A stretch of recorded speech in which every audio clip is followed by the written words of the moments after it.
All right. So, Ross, my good friend, I think we've known each other. When did we sell the business? Was it 2019? So it's been 6 years. Yes, it has. It's great to see you, man. Yeah. I remember it was 2019. I don't want to say the name of the brand or the business, but yeah, we met through the sale of your business and have kept in touch pretty consistently since then. Yeah, but we haven't actually met, have we? In person. No, that's a good point. Yeah, but I think last summer we were both in Scotland and we just missed each other Yeah. by a few days.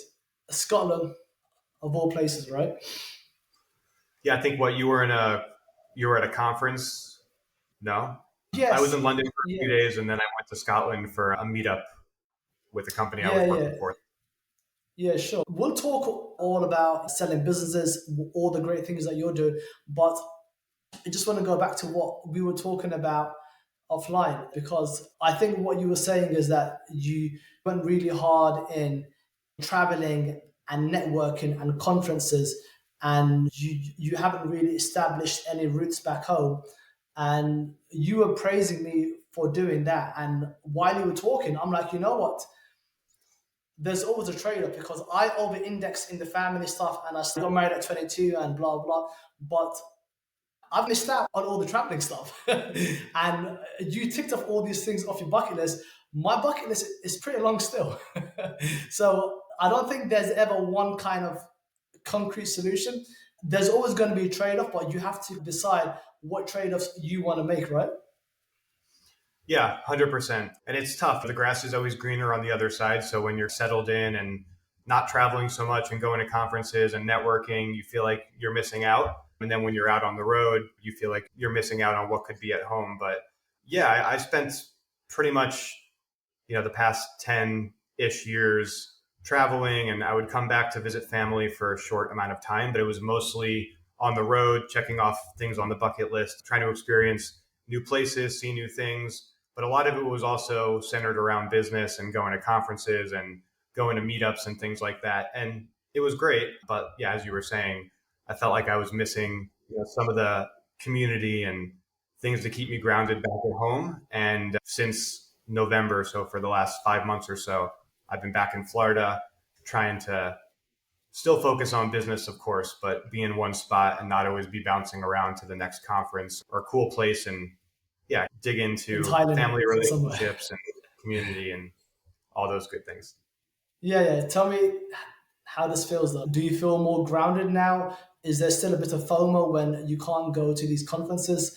I'd like to pick your brain a bit. No, I'm feeling a bit more settled. I'd say for the first time, I'm not feeling that FOMO of not being at every conference all the time. And I'm really enjoying being back home and working on myself and my health and things that are important as well as business and networking. And I'm lucky to be in a good location where I'm in South Florida, so I'm not too far from Miami and Fort Lauderdale, and there always seems to be a conference or people passing through. So there is the opportunity to still connect with people, and I don't want to just completely stop going to conferences and whatnot. Initially, I was thinking I was going to take a year or so off, but there's actually a conference in Mexico in May that I think I'm going to go to for just a long weekend, maybe a week. Yeah. It feels good. I just started this conference game about 18 months ago, 24 months ago. And I was always my own little cave here. And I thought, what's the point of conferences? Everyone has the internet. You don't need to. But since I started going, I started to see actually there's actually a real intangible benefit to these conferences. It's not necessarily what you sit down and on stage because those things you can find on YouTube. It's all other things that happen outside. There was one guy I met in the Affiliate World Conference in Dubai last year, and my other business, which I'm in the process of selling now. But long story short, I met this guy there and he connected me with someone who I never would have otherwise met. The deal didn't go through, but I'm like, wow, like it was that close. Those connections. Would you say that's the most valuable thing about conferences? Just the connections that you make? Yeah, I 100% agree with you. And it's a good way to put it that now all the information's out there and you could find pretty much any talk that you're going to see on YouTube or through a podcast and get that information by not leaving your house. But what you can't get is the people you'll meet at the conferences and the serendipity of someone introduces you to someone, or you meet them between talks, or you go grab a meal. You meet people that you've done business with. For example, we've never met in person, but I'm sure it would be taken to the next level when we do eventually meet in person. And yeah, now thinking about it, I almost owe my entire career to conferences and the serendipity of meeting people and connections. I wouldn't have met you Wow. if it wasn't for me being at a business conference in Thailand in 2017 and meeting Joe and Justin from Empire Flippers, who became my future bosses and mentors. And that's where we met on the marketplace at Empire Flippers when I helped you get your business sold. And there's really countless examples like that where business partners, clients, mentors, friends that I've met through conferences that I wouldn't have met if I didn't put myself out there and go. So I'm grateful. I wouldn't have changed anything in terms of the past 10 years, but it feels right to kind of be slowing down right Yeah. now. And 100% Make agree that with you pivot. about conferences and Yeah. the opportunity to meet And people, get connected. And as you were speaking just now, I was thinking about why it's so powerful. Because if you wanted to say to get a new client for your business, or you wanted to close a new deal, and you were to do it the way it's done now, which is via ads or via direct prospecting or cold outreach on LinkedIn and cold emails, you're grouped in amongst thousands of other people who are doing the same thing. And the actual funnel from first touch point to close is going to be very long, because there's a lack of trust and you have to build that trust and convert and nurture. But when you meet someone in person, you compress that time, and it's so much easier because you're right there in front of them. And I've met people in person who later joined my program through a 10-minute conversation. That 10-minute conversation was far more powerful than them going through the funnel and then jumping on a sales call. It just builds that immediate trust, doesn't it? Yeah, 100%. It builds the rapport immediately. They see you face to face, can look into your eyes. They know you're a real person. It just takes it to the next level. Yeah, piggybacking on the story I told before. So I initially applied to work at Empire Flippers before I met Joe and Justin, and I didn't get hired. It was their first round of sales hires. And then I met them at the conference in person. And I still actually remember Joe said, it's not exactly word for word, but it was like, hey, now that I've met you in person, like you should apply again. Like it was almost like exactly what you're saying.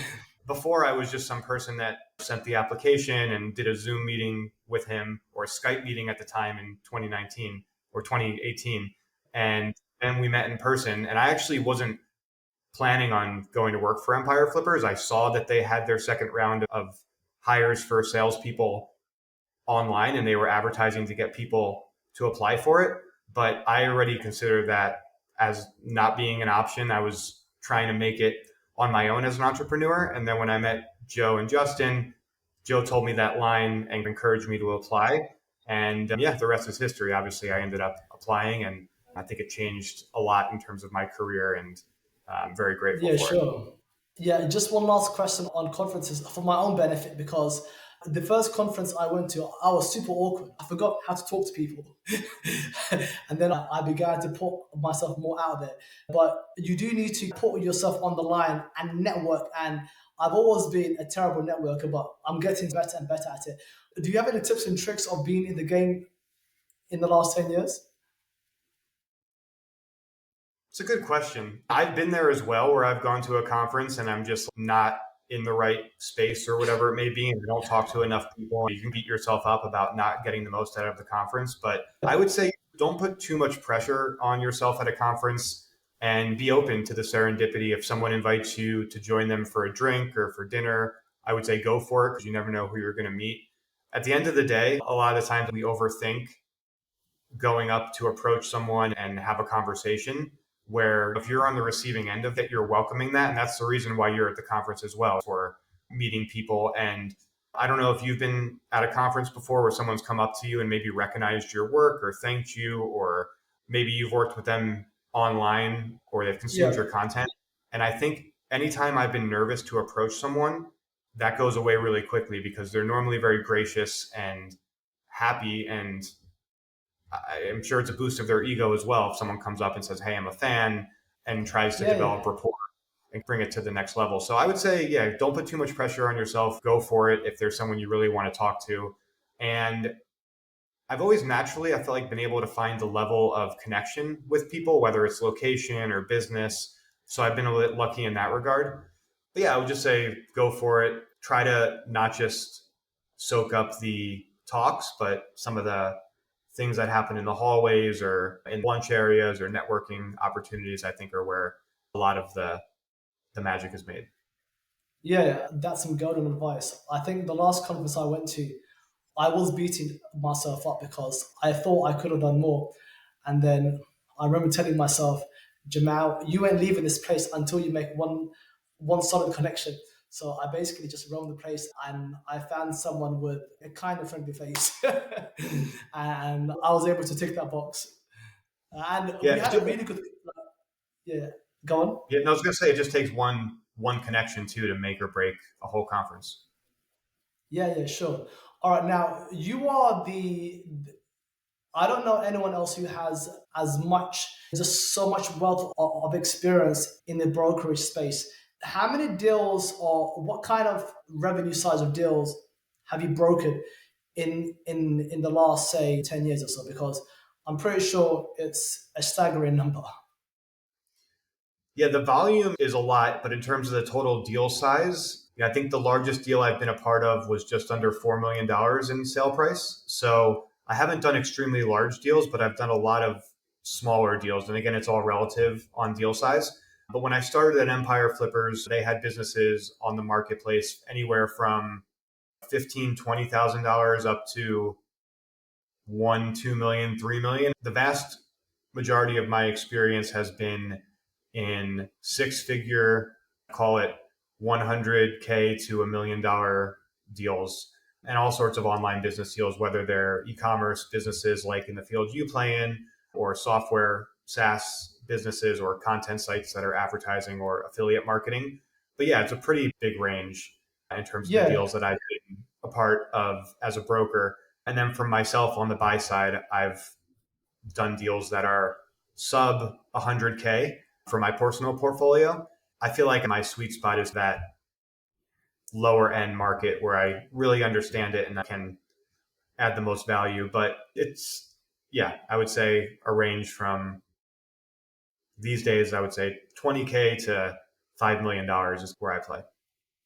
yeah. And I think for people watching this, when you say 20K, they don't really appreciate that a business that sells for 20K is probably only making a few $100 profit per month, right? It Yeah. really, yeah, depends on the kind of business and the multiple. But yeah, even a business making $1,000 per month is a lucrative asset and could sell for anywhere from 2 to 4 times yearly earnings.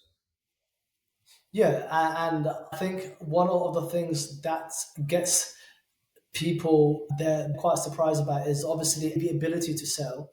They just don't know that a digital asset can be sold like a property or a normal asset, but the multiples and how a business is valued.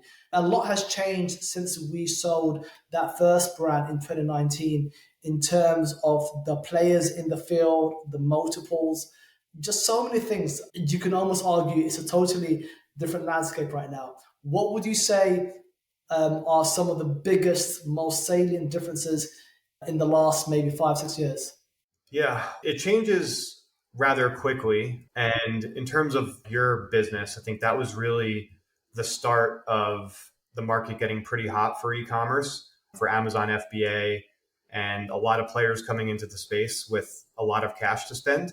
So multiples really shot up from, call it 2020 to 2022 for those types of businesses. And since then, a lot of that money has dried up. So the market isn't quite as hot. It's an interesting landscape. It's definitely the Wild West in terms of M&A for online businesses. In terms of being a broker and getting into the space, there's a low barrier of entry. If you wanted to be a broker of a brick and mortar business, you have to get your real estate license and go through that type of process. Whereas if you want to Yeah, sell an e-commerce business or a content website, you can go out there and do it tomorrow as long as you have the clients and the know-how. Like I was saying, just the Wild West out there.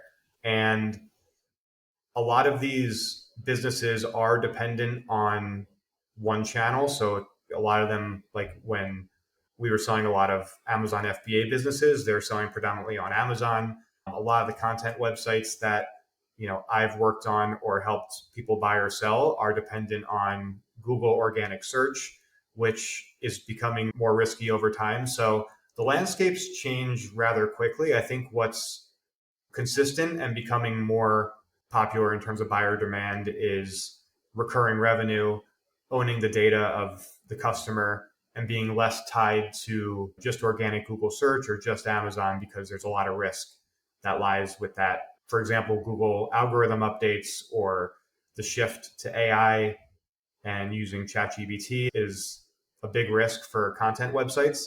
And for Amazon and e-commerce businesses, obviously, Amazon could raise prices, they could change things with their algorithm. And then there's a whole supply chain you have to work with as well. So you know that better than I do. But yeah, every time I talk to an e-commerce business owner, I feel grateful that I'm not in the e-commerce space. Yeah, it's definitely shifting sands. I've always wondered why you yourself haven't started, because I think at one point we did talk about maybe getting you started. You were looking into it, but then I think you had your other things going on and you followed the advice of Stephen Covey, which is keep the main thing and not be distracted by the shiny objects. Why haven't you got started? Is that the reason? Just you thought it's too much of a headache? Because you've seen the potential, and you must have wondered when you're brokering these seven-figure deals, actually maybe one day it would be sweet if I sold one of mine. Yeah, I mean, it definitely would. I'd love to have a seven-figure exit. I think a lot of the times, though, and you could correct me if I'm wrong, a lot of the money is made on the exit. When you have an e-commerce business, it seems that a lot of the times the business owner is continuing to reinvest their profit into growing the business and buying more inventory. And it's like this constant, like reinvesting to get to that big exit.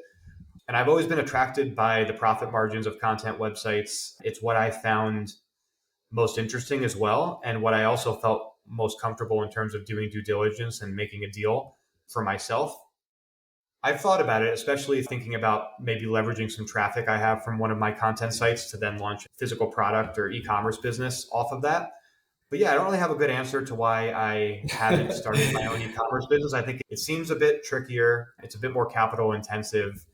And I've just had my hands in too many different things. And also going back onto the kind of me coming back to Florida and being a little bit less all over the place is like realizing I had my hands in lots of different businesses and things that were kind of taking my attention and energy, and Yeah. trying to focus more on just my main things. So I think that's why I haven't ended up in e-commerce. No, and I think because obviously I coach people to get started with e-commerce, but and we work with a few students every single month, but we speak to a lot of people, and not everyone is going to be the right fit for an e-commerce business. You probably weren't a right fit because of all the other things going on. It's usually pitched as a passive income stream, and it largely is, especially if you're able to build and systematize all the processes. It can be largely passive, but it's never truly passive. Nothing, even real estate, isn't truly passive. There's always going to be one or two things that you've got to sort out every now and then. But given all the things that you have going on, you definitely would not have had the bandwidth to give it its due right, because oftentimes I see people get started with e-commerce, they are blindsided by the amount of work and capital it truly needs to be successful, and then they start it half-heartedly with the wrong kind of mindset, then they don't make it work, and then they blame the model. It's not the model, it's the way you approach it. And I think you saved yourself probably a good few months and capital if you weren't willing to put the time and resources to truly make it work. Yeah. Yeah, I agree with you. I'm bullish on e-commerce. I think more people are going to have access to the internet and more comfortable buying things online, and just going to continue to evolve. So I think e-commerce is a great space to be in. You got to compete with operators like yourself. And I've seen how you work, and I understand that it can be passive, but I think especially an e-commerce business is far from passive if you really want to do it the right way. And just like anything, if you don't put time and attention and energy into it, especially a business, it's probably going to deteriorate over time. And I think I noticed that with e-commerce, where every time you cash a check, you're then thinking about more inventory that you need to buy. Whereas with a content site, you can be a bit more in control, I guess, of how much you want to distribute to your bank account and make a profit, or if you want to reinvest in creating more content or branching yourself out a bit. E-commerce was just a little bit harder as well. Yeah, it's one of those cheesy Instagram reels where they talk about choose your hard. Everything is hard. And I chose my hard. And obviously, I've put the blinkers on. And I'm always seeing other business models. And I've trained myself, I've trained a muscle to just say no to everything. But in my early years, there was a lot of FOMO because when you start something new or fresh, there's always that initial excitement and motivation that really gets you going. And then once you sink your teeth into it and you realize, oh my God, what did I get myself into? This is an absolute beast. And then when you're in that phase of, oh my God, I'm drowning, it's in that moment where everything else seems so exciting. Everything else is your escape. But you're looking at everything else with the same kind of excitement you had in the beginning. But they all have their my oh my god moment, and you have to just go through that phase and come out the other side. Yep, 100% agree. And I actually remember there was a moment where you wanted to buy a content website, or thought you did, and we went through the process looking at a few deals together. Yeah, that was in the transition period after I sold, and my new brand was. I think I ordered the stock or something, and it was still up and coming. I got FOMO from you with all of your content success.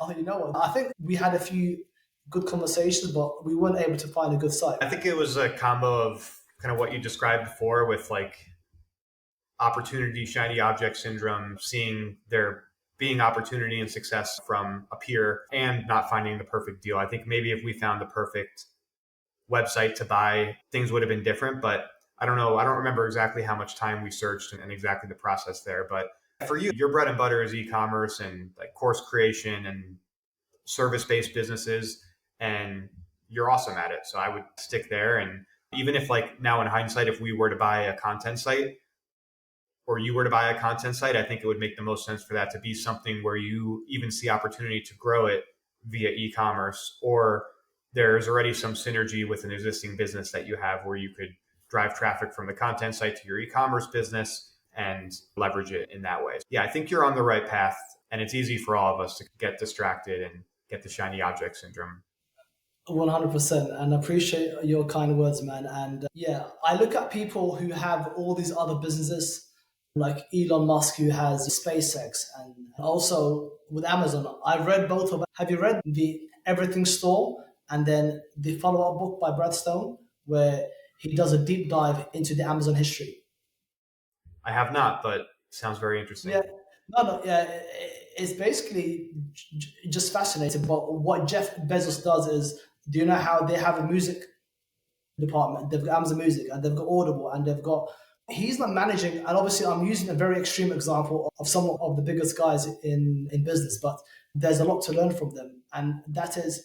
They don't do it. They're just there right at the top, but they hire true expert operators who own that domain. And I think the mistake people make who try and have too many eggs in many baskets to have multiple streams of income, which I think is just another word of saying multiple streams of distraction, is they try to do everything and they're not true expert operators.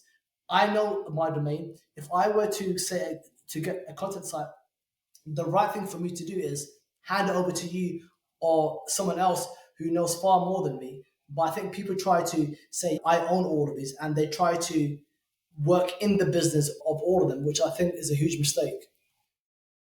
Yeah, I agree with you 100% there. Yeah. What advice would you have for someone who has their e-commerce brand? Many of my students now are over the first hurdle in the first year. They've overcome the launch phase and they are now beginning to turn a profit, if not being already profitable. And what would you say to someone who is maybe making $2,000 to $5,000 in profit? What should they start to think about if they do want to have that multi six-figure exit or even seven-figure exit in the next 2 3 years? Yeah, I think thinking about an exit from day one is a smart move. Thinking about having your business ready to be taken over by someone else. A lot of the times, as you were just speaking about, the operator is doing everything themselves. Maybe they don't have systems in place or documented processes. So the sooner you can do that, the better. Keeping track of your financials, having a profit and loss statement put together. And I think, like you were saying before as well, a lot of people don't realize there's a market for them to sell their business. Even if your business has only been profitable for 6 months or a year, there are still buyers that may be interested. As we get larger, like 6 figure, 7 figure deals, buyers are going to want more of a track record and potentially see 1, 2, 3 years of history in the financials. The smaller deals get done a bit more easily in terms of buyers being or demanding kind of that price history. So let's say you're 6 months or a year in, some of your students, I would have them maybe analyze what they want. Do they want to take it to 7 figures? Because that does involve reinvesting in the business, putting a bit more pressure on yourself. Again, you're an e-commerce owner, so correct me if I'm wrong and or just add on anything here. But if you're going to take the business from a few grand a month to 10 grand to 20 grand, 50, 100 grand, et cetera, that's going to take future investment on your end and a bit Yeah, more risk. So I guess being prepared for that. Whereas if you're making $1,000 a month, you could maybe sell the business for 30 grand plus inventory, anywhere from let's say 20 to 50 grand, not including the inventory, and seeing if that would be something that would be a win for you. There are brokers and marketplaces that will help assist in selling a business of that size. It doesn't have to be a 500K exit or $1 million exit. But I guess getting back to your question is I would say the more organized you are, the better, the more you have things documented. And if you can have people to help, so it's not something where a buyer would take over and they're going to have to figure everything out from square one. If you can give them a roadmap and also be helpful in the transition, that's going to go a long way. yeah, sure. I think those are great points. I'm sure you've started working on some deals, and this is my final question to you. And you've seen some deals just get killed. What would you say is the biggest deal killer after someone has started the process of selling? So your questions, if someone has a buyer and maybe there's a maybe agreed upon price, but the deal falls through Yeah, afterwards. yeah, yeah, exactly. A lot of times I find sellers are they're overly cautious sometimes of what they're going to share with a buyer. Like a lot of times people will think that they're out there to steal their idea as opposed to actually buy the business, which of course there are bad people out there and people that are using the brokers and marketplaces to generate business ideas. But when you're at a stage, let's say it's $1 million deal and you have a buyer that's serious, hopefully you're working with a broker that's vetted all the buyers. But a lot of times I find sellers, it's a very emotional process as well. So it's next to your family and your health, like your business and your money is next. I see emotions and like interpersonal things sometimes get in the way. So I'm trying to articulate this in the right way. But I would say, yeah, don't be an asshole. Um, and yeah, sometimes people will hide things. I would say transparency is important if you're going to make a deal with someone. Buyers want to do deals with people they know and trust. So starting from the day you meet them, obviously you develop rapport and they start to get a feel for what you're like. But as things progress in the deal, tensions can get higher, emotions are increased. And I've seen deals that probably shouldn't have gotten messed up just because the seller is uncomfortable with what's going on. So I would say, especially if it's a bigger deal, make sure you have someone by your side that's done deals before that can help maybe translate what the buyer is saying, what they really want, what's going on. Because, yeah, as I was saying before, it's the Wild West and people will read like the Harvard Business Review book about how to sell a business. The title's probably wrong, but a lot of people try to translate like traditional M&A, and they assume you probably have the book in the Yeah. background somewhere. I've got this book, The Big Finish, and it's great, but it's I've sold two businesses. This wouldn't have helped me one bit. Yeah, so I agree and I disagree because I bet there's some things that are helpful in terms of Yeah, practical M&A 101 advice, but the problem is people like they did one deal in 2017 and now it's 2025 and they're like, no, I did a deal or my friend did a deal and this is how it's done. This is the valuation. This is what you shared with the buyer, etc. And no deal is exactly alike. And you got to work with the buyer. You got to understand not only some of those like M&A principles, but like this is an online business. Things are a little bit different. A lot of the times, like the seller's in Dubai and the buyer is in another country, and it's just cultures are different. So I recognize deals sometimes that get lost because of emotions and different cultures and people assuming deals need to be done this way because they read it in a book or a blog post or they heard from someone that did a deal. So I would advise, yeah, working with someone that has done lots of deals before that can help play the role of broker, friend, therapist, all those things to help you get the deal across the finish line.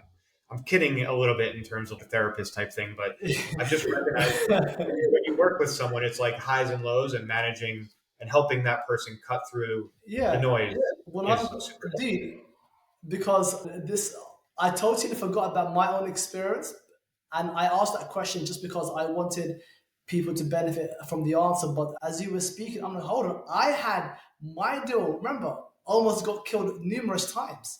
It was crazy. It was a really drawn out process. The initial broker that you replaced died. He fell off a balcony. Then you came in, and then the buyers were playing hardball. And then Empire Flippers brought in the cavalry. There was a guy called Alex Champagne, and you guys were trying to get me back in. Then there was a lawyer from Chicago. Basically, you guys were trying to get me back in, but it was a very difficult process. And I remember in my mind, at one point, I was out because these guys were being just ridiculous. But then we somehow found a common ground and it all ended up okay, but it was brutal. That reminded me that was a crazy deal. And yeah, the unfortunate situation with what happened to my former colleague. That's very rare, of course, to have someone pass away as they're helping you do a deal. And also, those buyers were difficult is an understatement. Yeah, it ended up working out. But yeah, just that example of that buyer, like those guys would ask questions and they were from Israel. Again, different cultures at play. But if you've ever done deals with people in Israel, sometimes like I've done two calls between a buyer and seller, both Israeli. And from my perspective, I think they're like arguing and fighting on the call. And then we get off and they're both like, that guy was great. That guy was great. And they end up doing a deal. It's just like the way they do business. Sometimes it's more intense. They talk more, they're louder. I love Israelis. I'm Jewish. Like I'm recognizing the cultures and the way people do business. So those guys could be harsh and aggressive and straight to the point and use certain negotiation tactics that could scare a certain buyer off. But that kind of goes back to what we were saying because we knew those guys were credible with the cash that they had and they've done deals before and we've seen this show before. We knew how to like massage both ends of the deal and get it done. Of course, honestly, I don't know if we've talked about this, but those guys ended up having some issues, and I believe they got banned from Empire Flippers like a year after we ended up Okay, I doing that wasn't deal. aware. I This may wasn't be too aware. much information being shared right now, but I don't think those guys are in business anymore. At the No, time, they no. were good buyers. Because I know they sold that brand again because I track that brand every now and then, and the owner was someone else, and it's just tanked since then because it's changed hands too many times, and I think they just aren't as invested as me or the buyers that bought from Yeah. me directly. Those deals are more rare, I would say, these days. I think that was a time that we hinted at before where a lot of smart money or institutional money came into the e-commerce space to take advantage of this boom. And they were doing deals quickly and recklessly, for a lack of a better word. And yeah, that was a crazy one. I wouldn't want that for anyone, but I certainly learned a lot. And I remember at one point, which is, and I can't believe I was so naive. But at one point, it was me and it was the buyers and their lawyers, and there was no broker. And I think one of the policies is to always have the broker there. But we had one call in the process where there was no broker, and they had two lawyers, and it was the CEO and the CFO or the COO. So it was four of them versus me, and I had my 2-year-old on my lap trying to get him to shut up. And I was taking the Zoom call, and they were trying to strong arm me and bring the price down or something. I totally forgot what it was, but I remember it being a very intense conversation, and I was by myself. And in the end, I didn't cave, and I was really glad I didn't. But then I walked away from it. I'm like, what the heck just happened? And yeah, it's just bizarre because now I know the importance of just having someone there to speak on your behalf, and you just shut up and let them do all the talking for you. But I'm glad I went through that. I learned a lot, but I wouldn't do that again. Yeah. It's possible to do a deal on your own, and especially if the buyer is easy to work with and depending on the situation. Most of the time, if you're working with a broker or advisor or someone that has your back, it puts you in a much stronger position. You have more leverage. That could even be like, let's say, before you go to market. So talking to the different brokers and marketplaces and having them, like, even for example, when we've talked about your new business and I'm trying to guide you on which broker to use and whatnot, just us working together on that puts you in a stronger position when talking to the brokers to potentially get a better commission and make sure you're in the right place. Whereas if you're doing it alone, I think it's easier to get taken advantage of. You're in a stronger position if you have an expert on your side to help you, especially handle those tough conversations, or even like we have a talk one-on-one and I can understand how you're feeling, what your goals are, what you didn't like about the last call. And then I can go back and talk to the buyer one-on-one and kind of build rapport with them, but at the same time accomplish what you're looking for and be the middleman. I think that goes a long way. Instead of you guys getting mad at each other, maybe saying the wrong thing, you have someone to take the blow and deliver a message that might be more uncomfortable, whether that's a counter offer, a question, an objection, etc. 100%. And you're very good at that. And I know you did that a few times. I think I sent some clients your way, Reese. I think one or two clients, and one of them closed. I think her name was Fiona, right? And you were very good at Right. just, yeah, being her right hand guy throughout the whole process. Yeah, thank you for that. Appreciate it. Yeah. Ross, as ever, it was good catching up, man. We'll hang out for a bit after I end this podcast. But again, thank you for your time. And I'm sure everyone who's watching has benefited greatly. Thanks, man. Thank you, man. Appreciate it.